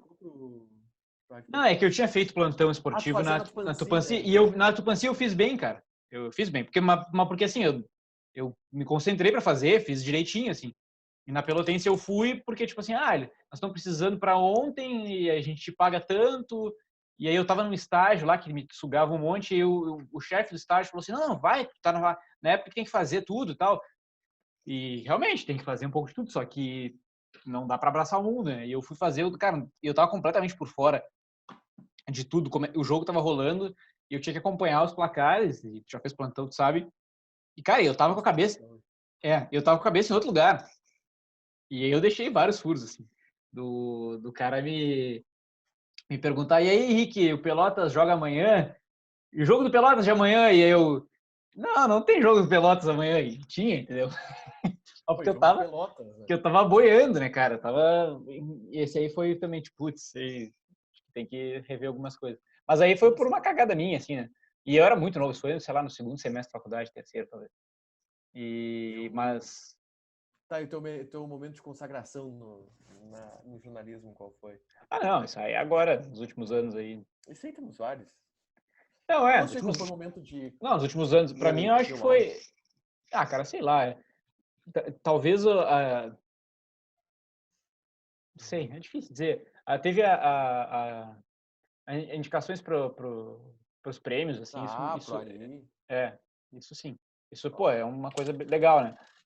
Talvez seja o momento mais... Mas teve momentos também que não tem nada a ver com isso, que foram também, tipo, ter a cobertura lá do caso Bernardo, lá em Três Passos. Sim. Uma baita experiência. Essa dói no coração, né? Essa me dói no coração. Agora deveria estar lá. Posso contar? Conta. Porque agora deveria estar lá? Não entendi. Agora, não, eu falei Tiger deveria estar lá. Tiger deveria estar lá sim, porque eu era repórter do jornalismo geral da Band, estava tudo certo, que eu seria o repórter de rádio para fazer essa cobertura, estava motivado, estava pilhado, e acabou não rolando a viagem. Essa foi o motivo que eu saí que eu decidi que ia sair do jornalismo geral, aí fui pro esporte. Que dia foi a cobertura disso? 2019, março de 2019. Março de 2019, em abril de 2019 eu fui pro... E cara, foi uma baita cobertura, assim, por mais que tenha sido... Foi super pesado, assim, né? Pra quem não sabe, aí, que se alguém tá ouvindo aí depois de 4 horas de conversa, o caso Bernardo foi, né, do menino que foi assassinado pela madrasta, pelo envolvimento do pai e tudo mais, enfim, foram condenados, e esse foi o julgamento. E foi um caso que repercutiu muito e tal, e o julgamento em si repercutiu bastante, e teve muitos momentos pesados, assim, de imagens e áudios, e foi muito desgastante, mas também foi muito, uma baita experiência, assim, completa, assim, né, um dos maiores júris populares da história do Rio Grande do Sul e tal. Foi a cobertura mais pesada que tu fez? Sim, com certeza. Eu tenho uma cobertura que foi mais pesada, que foi do caso Eduarda. Te lembra? É. Como é que foi? Era uma guria de 8 anos que ela foi sequestrada e morta. Ela morava no Rubem Berta. E aí ela sumiu e tal, e acharam o corpo dela depois na estrada de Gravataí pra Alvorada, né? De Viamão Alvorada, né? No meio da 118 ali. Acharam. No meio, não. Num matagal que tinha na 118. Aquela foi disparada, a cobertura mais marcante, pesada que fizemos. Mas quanto tempo que foi, assim, Não, foi uma manhã. Tá. Foi um dia, na real. Isso assim, é que, aí é uma... Só que, cara, foi um bagulho bizarro. Claro. Um bagulho bizarro. Porque foi assim, ó, foi um dia depois do meu aniversário, tá? Foi no dia 22 de outubro de 2018. Isso. 22 de outubro de 2018. É isso. Porque foi assim, aí eu me lembro de chegar em casa, tá, do meu aniversário, bêbado e tal. Meu aniversário foi no domingo, aí na segunda-feira eu ia trabalhar. Aí eu cheguei em casa do meu aniversário e tinha ali um grupo de WhatsApp e tal, a história, uma menina foi sequestrada bem perto, a mãe tá pedindo ajuda para procurar e tal. E aí eu pegava no plantão na Band, eu era repórter do jornalismo geral. Eu chegava às 7 na Band. Então, tipo, sempre de madrugada ali, antes de dormir, às vezes eu dormia com o rádio ligado, justamente para saber o que eu ia atrás quando acordasse. Quando chegasse na Band, o que eu ia ter que ir atrás. Aí eu já, tipo, olhando, vou ter que ir atrás disso aí provavelmente amanhã de manhã. Mas não botei muita fé. Não quero. Aí eu cheguei na Band e ainda tava desaparecida e tal, aquilo repercutindo. Mas repercutindo pouco ainda, sabe? Porque era só, tipo, um caso de uma menina desaparecida, podia ser qualquer coisa. E muitas vezes tinha casos de menina desaparecida que estava na casa do tio, sei lá, uma coisa assim. Aí a gente conseguiu o telefone da mãe da criança. Eu liguei, falei com ela, que é alguma coisa, Kendra, se eu não me engano. Aí liguei, oi, tudo bem? Pai, aqui da Band e tal. Aí eu conversei com ela, a mãe dela de boa, assim, tipo, pois é, ontem sequestraram a minha filha ontem sequestraram a minha filha, eu tô desesperada, tipo, procurando ajuda. Eu de boa no sentido de que eu conseguia ter um diálogo com ela, eu conseguia conversar com ela.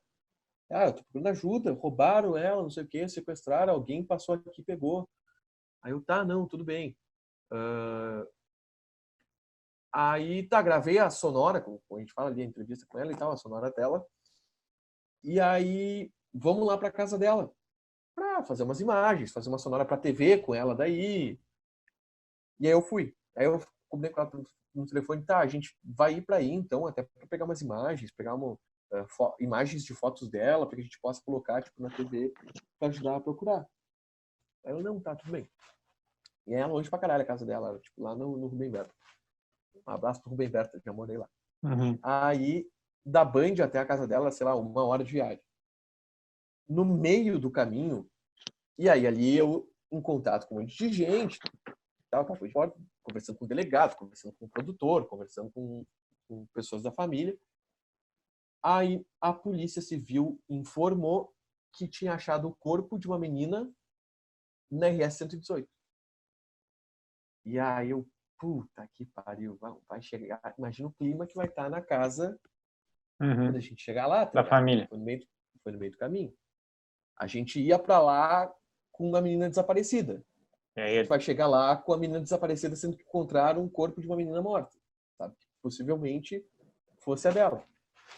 Aí a gente chegou lá, cara, uma das piores coisas que eu vi na minha vida, assim, tipo, um desespero bizarro, assim, de família, de mãe. A Kendra, eu não lembro se era, eu não lembro o nome dela agora, Késia, eu acho que era.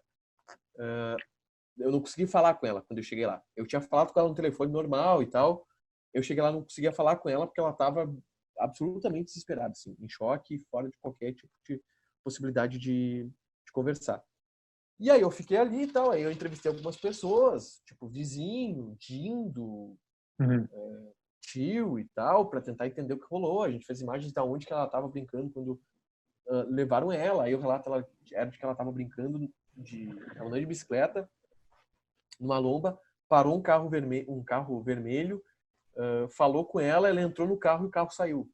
E o relato era das outras crianças que estavam brincando com ela e do irmãozinho dela, que era mais novo, tinha 6 ou 5 anos de idade. Nossa. E o irmãozinho lá com a gente, tipo. Aí a gente acabou se envolvendo ali e ajudando, sabe? Tipo, aí as pessoas vinham, e aí, tem alguma notícia? Eu, pois é, não sei, eu só sei que acharam esse corpo e tal, tô tentando ligar pro delegado, ele não consegue confirmar nada. E aí eu conversando com pessoas da família ali, a gente ficou, sei lá, uma meia hora na frente da casa da menininha, da Eduarda, e aí conversando com as pessoas da família, aí daqui a pouco vinha um tio com um guri no colo, com o irmão dela, que o irmão dela tava, tipo, apavorado, porque tava todo mundo chorando na volta dele, e a gente conversando com o irmãozinho dela para distrair. Cara, muito bad vibe, muito bad vibe. Muito pesado. Aí chegou um momento que a gente a gente vai lá no lugar onde acharam o corpo. Aí a gente falou, a gente tá indo lá. Aí as pessoas, tipo, me passando o telefone para eu avisar de alguma notícia quando eu chegar lá, quando eu chegasse lá, entendeu? Aí a gente chegou na estrada, assim, era na 118. Aí tinha, tipo, à direita, um descampado, assim, que tinha, tipo, um açude, que era ali que tinham achado o corpo. e na esquerda, mato. Aí tava toda a galera da imprensa do outro lado da rua, assim, né? Eu fiquei ali esperando e tal. E aí chegou a família dela. Chegou a mãe dela, chegou o padrasto dela, acho que era padrasto, e primo, sei lá, chegou um monte de gente da família dela e ficaram, tipo, meio que do lado da imprensa, assim. Uhum. E aí subiram com a guriazinha morta, tipo, no colo. Sério?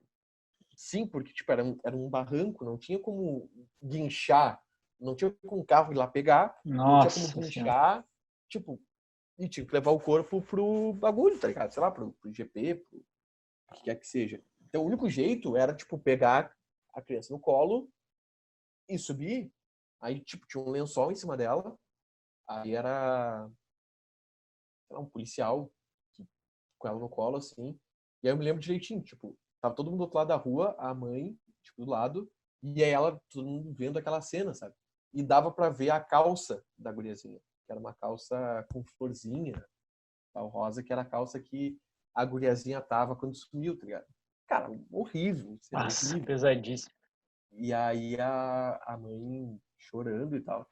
Cara, essa foi disparada a cobertura mais Bah, que horror, pesada né, que eu cara? tive, assim.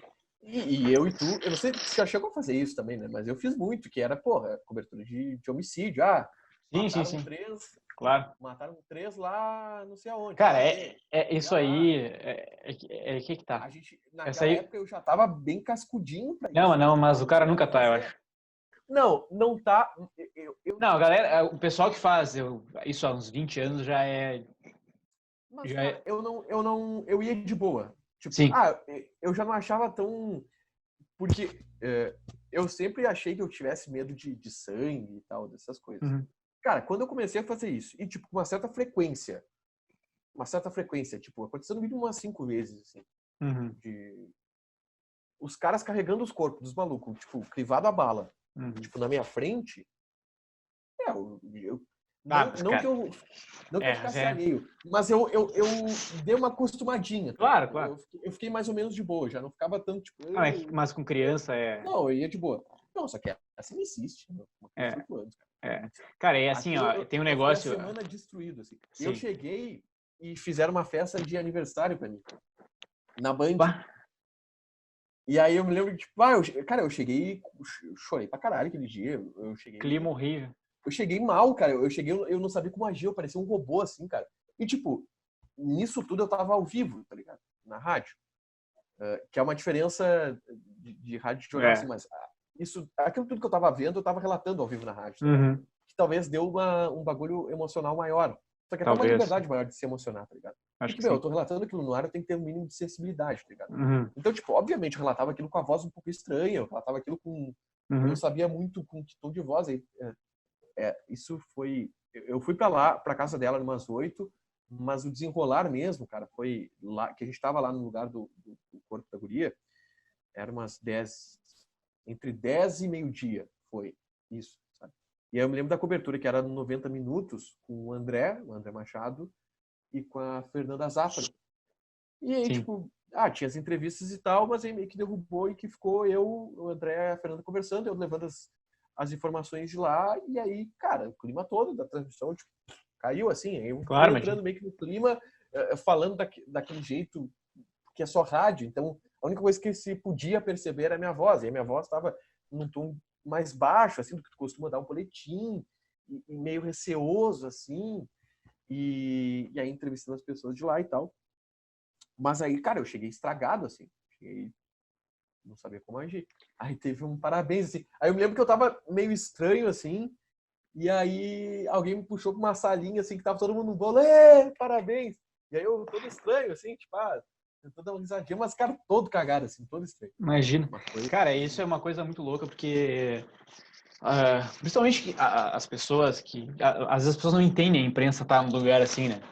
Eu já tive em casos de morte, assim, que eu fiz poucos, mas tive em que as pessoas às vezes xingavam, assim, porque vocês são uns urubus e, cara, assim, primeiro que, claro, existem jornalistas que são, né? Não vamos dizer que não, existem alguns jornalistas mais que exploram de uma maneira indevida, vamos dizer assim, mas, cara, a maioria é horrível estar num lugar assim. é um sofrimento absurdo, assim, claro, óbvio. Tu vê as famílias, é uma coisa horrível. Cara, eu fiz... É que isso aí, tá, isso foi uma É que eu cobertura acho que a de... diferença era essa, Isso tá? foi um nível A maioria dos pesado... assassinatos que eu via, tá? A maioria dos assassinatos que eu via, eu não me lembro de ver galera da família, assim. Sim, Eu ia sim. lá onde tinham matado uns caras, normalmente era coisa de tráfico, sabe? Uhum. Então eu ia lá onde matava os caras, tipo, falava com o policial, quem tava ali era a galera moradora, tipo, pois é, esse cara aí e tal, Uhum. é tal traficante, é fulano de tal, não sei o quê. Não tinha tanto essa coisa da família como teve nesse dia, sabe? Essa menina, sabem que prenderam a pessoa, tu lembra? Não sabe, não descobri até hoje, cara, é um dos casos mais bizarros da Que história da loucura. polícia gaúcha, assim. Cara, Porque sabe, é não que isso é um sabem até nível de, hoje. isso é um nível de pesado diferente do caso Bernardo, por exemplo. Sim. Porque o caso Bernardo Não, mas o caso foi... Bernardo tinha um pouco isso Não, também. tinha, mas é que assim, ó, o caso Porque Bernardo era criança era, e porque mas era, envolvia muita não, família lá. eu não digo que é mais nem menos, é diferente, tá?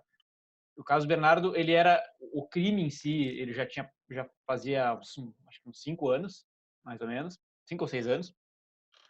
E o que acontecia é o seguinte, a comoção se dava porque aquelas pessoas todas estavam vivendo aquilo tudo de novo, as pessoas que participaram do julgamento, do júri ali, as testemunhas e tal, era na cidade, que é uma cidade muito pequena, que é Três Passos, ou seja, é a maior notícia da cidade dos últimos, sei lá, dos últimos muitos Não, da anos. história da cidade. Da É, história da entendeu? cidade. E Nunca. isso criou um estigma muito grande, tinha toda uma comoção da cidade querer superar aquilo, e uma tristeza muito grande. Assim. E para nós que fizemos a cobertura, foi muito, porque foi assim, cara, foi uma semana, assim, sabe? Sim. Praticamente sem dormir, O trabalhando, julgamento é uma coisa pesada, né? trabalhando do início da manhã até o fim da noite, todos os dias, tentando não perder nenhum fato. Então, a gente estava num nível de esgotamento muito grande. E aí do nada vinha, tipo assim, uma imagem do corpo, vinha sabe, durante os depoimentos, vinha um áudio, e aí aquilo pesava muito, assim. Mas nesse caso, por exemplo, como foi um julgamento que teve um desfecho, teve condenação, no final se teve uma sensação de alívio, assim, tipo, acabou, entendeu? Até Mas, porque. cara, mesmo assim, eu sonhei muitas vezes com isso. Muitas vezes. Tipo, Eu muitas, também. muitas vezes. E de me pegar pensando, claro, hoje em dia não mais tanto assim, mas acontecia muito assim. Mas desses casos aí de tipo cobertura de um dia, de um caso bizarro, aconteceu também comigo 2 vezes que eu lembre bem. Uma vez que foi por disputa de tráfico, um carro foi tipo assim fuzilado, só que tipo assim tava o cara, a mulher e a filha que era uma bebezinha. Assim. E essa vez, assim, aí, tipo, a gente foi lá de noite, assim, quase de madrugada já, e aí tinha família na volta, e foi pesadíssimo. Assim. E outra vez que essa foi a minha primeira, cara. E foi a mais pesada de todas, desses casos, assim. Eu tava fazendo plantão da noite, que lá no jornal, no Correio do Povo, é das 6 da tarde até meia-noite. E, cara, faltava 10 para meia-noite, eu tava me preparando para ir embora, assim, tipo, beleza, terminou hoje, tal, não tinha dado nada demais. E aí chegou uma notícia de um carro que tinham encontrado em Alvorada com 4 ou 5 pessoas decapitadas dentro. E aí, tipo, puta, é agora, não sei o que.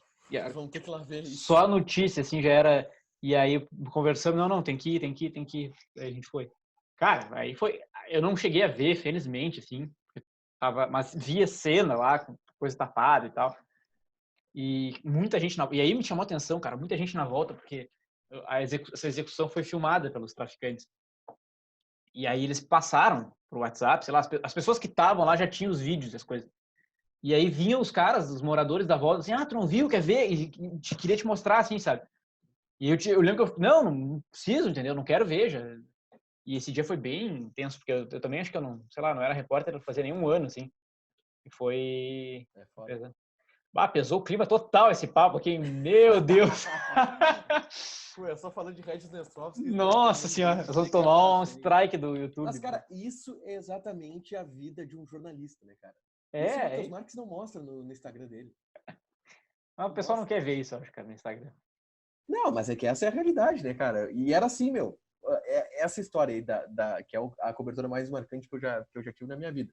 E aí, cara, hoje eu tô no esporte, eu fiz coberturas marcantes do esporte, eu cobri o acesso do Brasil pra Série B, Claro. É que a galera não se liga também, quem é de fora, assim, que principalmente no início, assim, tu não escolhe, né, cara? Não. É o que aparece. Ainda mais no que eu tinha, que era o jornalismo geral na Band, que era, cara, pode ser qualquer coisa. Lá não era, a gente não tinha setor lá, por exemplo, de política. Eu, por exemplo, era o cara que mais cobria Câmara dos Vereadores e Assembleia e tal. E fiz muito Assembleia, muito Câmara dos Vereadores. E tinha dias que eu tava... Teve um dia, eu me lembro desse dia, que foi muito emblemático. Que eu fui numa chacina de manhã e depois fui para uma votação da Assembleia, no mesmo dia. Nossa. É? Exato. Diferença dos bagulhos. Cara, mas que cobria tudo. E era muito mais dinâmico do que é o jornalismo esportivo. Sim. Eu te falava isso porque eu era do jornalismo esportivo em Pelotas, e aí eu vim para Porto Alegre trabalhar no geral, e eu te falava isso, e eu sempre falava isso. Cara, o jornalismo geral ele é muito mais dinâmico do que o jornalismo esportivo. O jornalismo esportivo falar, cobre o time e é isso. Não, o jornalismo geral, tudo pode acontecer, velho. Tinha dia que eu fazia trânsito, tinha dia que eu fazia chacina, tinha dia que eu fazia política, tinha dia que eu fazia pauta 500, que é a famosa pauta patrocinada por alguém, né? Que alguém paga para que tu vá lá cobrir. Sim. Tinha dia que eu fazia, cara... tem de tudo. Cara, uma coisa importante, até para ser um assunto mais leve, como é que é ser processado? Pode falar sobre isso ou não? Cara, nunca falaram que eu não posso. Você ainda tá sendo processado ou não? Tô. Sim. Tá, a gente não precisa falar se não quiser. Não, eu tô pensando, mas acho que pode, cara. Não vamos entrar em muitos detalhes, tá? Tá. Pode dizer por quê? Não pode dizer por quem. Eu tô pensando se não posso dizer por quem. Tu ainda tá rolando? Tá rolando, só que não teve andamento nenhum, cara. E eu acho estranho isso até, porque foi tipo 2017 que ela me processou. E já estamos em 2021 e não teve nenhum andamento do processo. Tá, mas não teve nenhuma audiência. Tu teve audiência lá atrás. Teve uma audiência de conciliação. Tá, então terminou. Acho que dá pra contar. É uma ex-musa do Inter que está me processando. Ex-musa do time Inter. Do time internacional, isso. E eu não era do jornalismo esportivo na época, eu era do jornalismo geral. Sim. Só que houve uma notícia de que ela teria sido presa, essa pessoa. E aí... Ela tinha sido presa. Aí tá, eu não posso afirmar isso hoje. Ah, tá. Aí tu foi atrás. Sei, tá. A notícia foi... Mas suposta musa foi supostamente presa. Chegou pra mim a notícia de que ela teria sido presa. Sim. Uma musa do Inter teria sido presa. Eu tava num plantão de, sei lá, sábado, domingo de tarde, que a gente ficava na Band News FM ali na mesa, ancorando e apurando as informações e tal. E aí eu fui atrás dessa notícia. Eu liguei pra polícia em Caxias do Sul e a informação que eu recebi foi com os dados do boletim de ocorrência. Uhum. Aí eu liguei pro Brigada Militar de Caxias do Sul, que era de onde teria acontecido esse fato. Oi, tudo bem? Queria confirmar com vocês uma ocorrência. Um abraço pro gato aí. Dobzinho. Dobzinho, sempre participando. Presente. Aí eu perguntei, eu queria confirmar se essa ocorrência aqui ela é verdade, porque ela chegou até mim, que é a fulana de tal, que é a pessoa, que é essa ex-musa do Inter e tal, que apareceu o nome dela no boletim de ocorrência que eu tive acesso, que teria... O caso aconteceu o seguinte, ela estava em um carro roubado com um outro cara, tá? Aí teve uma blitz, se eu não me engano, e aí o carro furou essa blitz e fugiu, porque o carro era roubado. Aí a polícia foi de trás, embretou, levou todo mundo para a delegacia. Foi isso.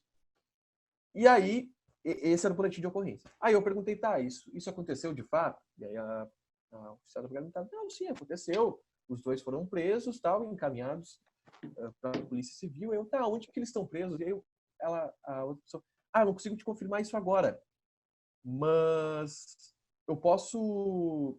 Tu me liga daqui a pouco que eu te confirmo aonde eles estão presos. E eu, tudo bem, mas eles estão presos. Não, eles estão presos. A Brigada Militar prendeu eles em flagrante porque eles estavam em um carro roubado. Ela e o cara. Beleza. E aí eu tuitei uma foto dela e tal, que ela tinha sido presa. E aí depois eu liguei de novo pra mulher da Brigada Militar. Eu, oi, tudo bem? Tem alguma atualização aí de onde... Que eu queria saber qual presídio que eles estavam, até para poder fechar uma matéria depois. Tá? E ela, então, o delegado acabou de liberar ela. Liberou ela e o cara ficou preso. E ela vai servir como testemunha, no caso. E aí eu coloquei depois, tipo, atualização, ela foi liberada. Só que isso não repercutiu nem perto. Testemunha. Isso. Só que não repercutiu nem tão perto quanto o post de que ela tinha sido presa, pega em um carro roubado. E que foi, de fato, ela estava nesse carro roubada, só que aí o que pode bater um pouquinho ela foi presa ou ela não foi, mas de acordo com a brigada militar, me tinha me dito ela tinha sido presa. E aí eu publiquei. Só que ela tinha sido presa se ela não tinha ido para um presídio, sendo que o delegado liberou. É mais ou menos essa história, não dá para entrar em muitos detalhes, é um pouco mais detalhado que isso, mas o básico é isso. Mas é que tá, é isso. E ela pede dinheiro e tal. E é isso. Mas e teve uma audiência de conciliação e nada mais, então. Teve uma audiência de conciliação, ela tava lá. E foi estranho? Não, eu ganhei um dia... De folga. Aí eu fui em Caxias essa audiência. Aí eu fui para Caxias com o advogado da Band, com a Carla, que trabalhava no RH da Band. A gente foi lá, era uma audiência de conciliação. Aí a conciliadora, tipo, vocês querem... alguém tem alguma proposta? Aí a parte dela fez uma proposta, minha parte recusou, minha parte disse que não tinha nenhuma proposta para fazer. Foi isso, durou 2 minutos a audiência de conciliação. Sim. Então tá. Mas, cara, já fui muito ameaçado de processar. Recentemente, direto da ameaça de processar. Só que, cara... Te ameaçam? Não vai lá. Ameaça. Mas quem? Torcedor? Dirigente? Pessoas que não entendem no o que seria um processo, qual é o papel da mídia, qual é... Mas não vão... Mas só ameaça. Ameaça processar que tu sabe que não vão processar, sabe? Claro. O cara se dá conta que ele vai ter que... Vou falar do Baldasso. O Baldasso já falou, acho que disse publicamente, o Pífero processou ele recentemente porque o Baldasso dava pau no Pífero. Tipo, Sim. Olha o cabimento isso. Acabou o Pífero de... Enfim. Sim. Os caras processam mais pra dizer que processaram, sabe? E aí não dá em nada. Não tem cabimento nenhum. Agora, o processo que eu tô levando, não sei se vai dar alguma coisa. Tá parado há muito tempo. Cara, acho que deu, né? Por hoje. Tu acha? Eu acho que quase 2 horas. A gente tem conteúdo para vários cortes. Mais umas... Não, e a gente tem conteúdo para falar por mais umas 3 horas, né, cara? Eu não falei nada do meu trabalho hoje, o que eu faço, como é que tá a minha... Pois é, né, cara? Tu falou sim. Tu falou do YouTube, tu falou do... Falei do YouTube. Então eu acho que tu volta. De repente tu é o primeiro a voltar. Provavelmente. Outro que vai querer trazer o Matheus. O Matheus disse que volta. Só que ele falou que volta no 100º. Então... Ele volta no ele acha que eu vou ter 99 pessoas para trazer aqui. É difícil. Então... Quem tá pensando em entrevistar?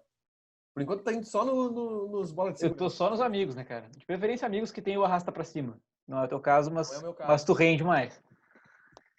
Cara, estamos vendo aí. Eu tô num processo de blogueiro do Instagram. Eu não posso falar do Matheus Marques, mas eu tô num processo de blogueiro. Não, tá. Faz bem. Tu já pegou minhas fases blogueiras no Instagram?